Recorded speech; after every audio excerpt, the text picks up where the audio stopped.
Welcome in, One Nation, to another episode of the latest Buzz. I'm your host, TJ Wingert.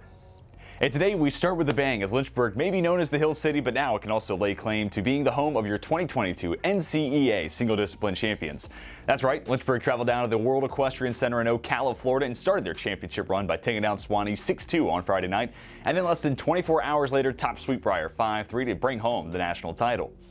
And on top of the team's achievements, the Hornets had Kelly McCormick named Flat Most Outstanding Performer, and Fallon Bell Castro was the MOP for Fences.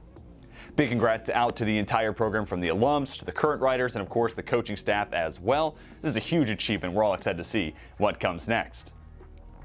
More exciting news from the weekend, this time for track and field, as Lynchburg hosted the Dennis Craddock Coaches Classic. Anaya Seward broke not but one, but two program records on Saturday, first setting a new Lynchburg and ODAC best in the 100 meter, then took down Alicia Washington's record in the 200 meter, which had stood since 2014. All while Tor Hotung Davidson clocked the second fastest time in all of Division III in the 800 meter at 1:49.04, which also, sticking with our trend here, broke a program record. Also want to shout out Lizzie Davis running a 400 meter in a shade over 64 seconds, good for a first place finish in the event. That wasn't all, as Davis took first in the high jump as well. Also got to mention Sam Linez that edged out a win in the mile at a time at 4:06, which sits as a top 10 finish in all of Division III history. More on the big day for the Hornets. Lauren Anderson, Stephanie Burnett, and Kelsey Lagunas each won their events for the women's side. And the men, we have to mention Devin Teal, who set an ODAC best mark in the high jump with Julian Douglas, and Malik Harvey also winning their respective events. One last note for track and field, Coach Jim Sprecher won Indoor Coach of the Year, and Sam Linez was named College Divisional Men's Indoor Athlete of the Year. All told, 8 men and 13 women collected all-state accolades. You can get those full details over at lynchburgsports.com. Transitioning to Lynchburg women's golf, and simply put, the Hornets are scorching hot right now. It's 3 consecutive wins for Lynchburg after taking home first place in the Greenbrier Collegiate Invitational for the second consecutive year. Emily Brubaker tallied her lowest score of the year at 147, which is good for a second place finish. Emily Erickson wasn't far behind, finishing in 5th. Nono Nolan garnered her 4th top 20 finish, with Maddie Cody and Gracie Cannon also netting top 25 finishes.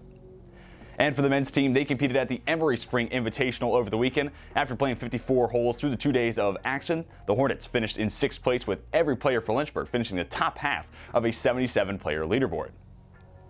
Moving on to men's tennis, the Hornets hosted Washington and Lee on Saturday afternoon, and despite a 9-0 final, Lynchburg made it a special day by honoring their seniors Christian Kumar, Andrew Freeman, and Colton Mullins before the match.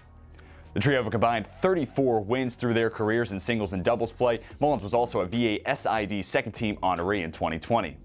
Congrats to all three, and thank you for laying down the foundation for what's still to come for a program that is certainly on the rise. Let's talk about the softball team now. 2 doubleheaders over the course of last week, starting on Wednesday at Randolph, and it actually marked the 5th consecutive doubleheader to end in a split.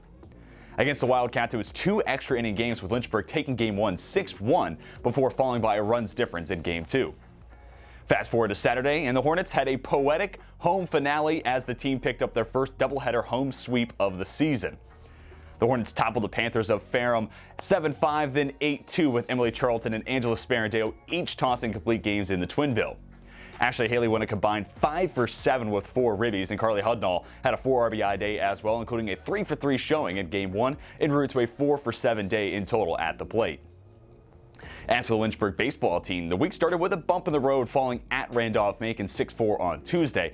But baseball isn't a sport you're going to win every game. The key is to avoid long stretches of bad play, and Lynchburg definitely avoided that with a 29-7 win the very next day against Greensboro, which also avenged a loss earlier this season at the hands of the Pride. Then on Saturday was a doubleheader sweep against Guilford, taking Game 1 21-10 and then 11-3. So to hammer the point, after the loss to RMC, Lynchburg has outscored their opponents the next 3 games 61-20. Yeah, I'd say the number 5 Hornets are A-OK. Next up, let's talk about the lacrosse teams, beginning with the women's side, who traveled to Ferrum on Wednesday, and the Hornets picked up their first double-digit win of the season, besting the Panthers 13-2. Peyton Seville and Ala Daniel each had hat tricks in the win, and a ton of credit has to go to Lynchburg midfield and defense, as Ferrum only totaled 6 shots in the win. 2 days later, Lynchburg hosted Shenandoah, and this game went back and forth the whole way through, but with a late push for Shenandoah, the visiting Hornets came away with a 15-11 win. And for the men's team, it was a 2-0 week with a 20-goal victory against Guilford on Wednesday in step-up night, following by a 19-8 win on the road at Roanoke. Ryan Kenny racked up 7 scores in the first quarter against Guilford, while Connor Moore collected his first hat trick of his career.